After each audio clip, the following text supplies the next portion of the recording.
చెల్లి పుష్ప. ఈమె గురించి మనం చెప్పుకోలేదు. ఇద్దరు అక్క చెల్లెల్లో లిల్లీ పరిస్థితి అలా ఉంటే, పుష్ప చాలా అందగత్తె. ఆమెను పెంచుకున్న తల్లిదండ్రులు కూడా ఆమెను చక్కగా చూసేవారు. అయితే ఈ పుష్ప కూడా ఒక అబ్బాయిని ప్రేమించింది. తనతో పెళ్ళి ఎలాగైనా చేసుకోవాలి అనేది ఈ పుష్ప కళ.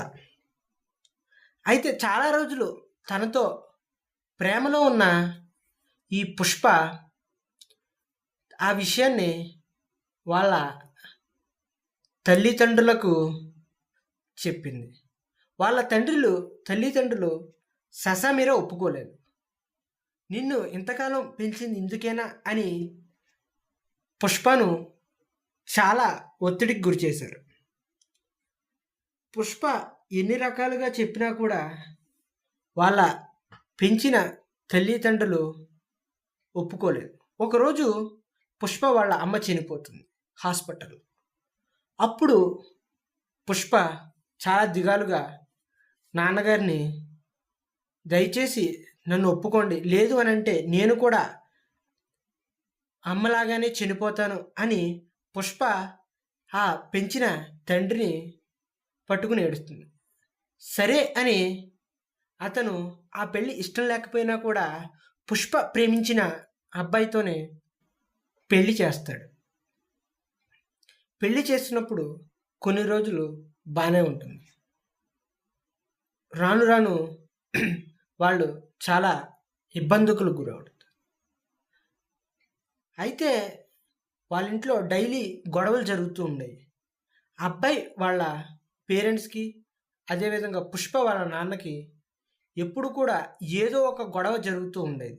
ఇష్టం లేని పెళ్లి చేశాను అని తనలో తాను కుమిలిపోయి ఎప్పుడు కూడా మాట్లాడుతూనే ఉండేవాడు.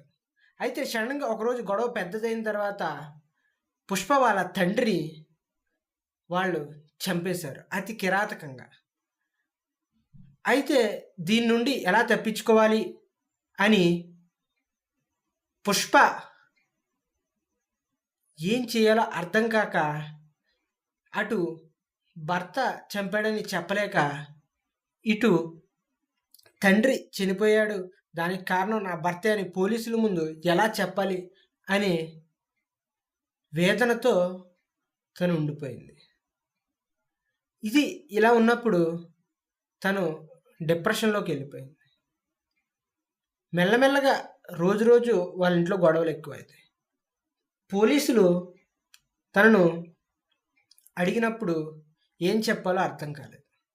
వాళ్ళ అత్తమామల ముఖం చూసి తను ఏం చెప్పకుండా అలాగే ఉండిపోయింది.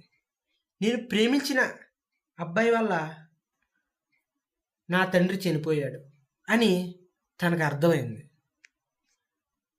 ఏ రకంగా నేను మా అత్తమామలను ఇబ్బందులకు గురి చేస్తాను అని తనకు అర్థం చేసుకుని ఏమీ దిక్కుతోచని స్థితిలో ఉంది.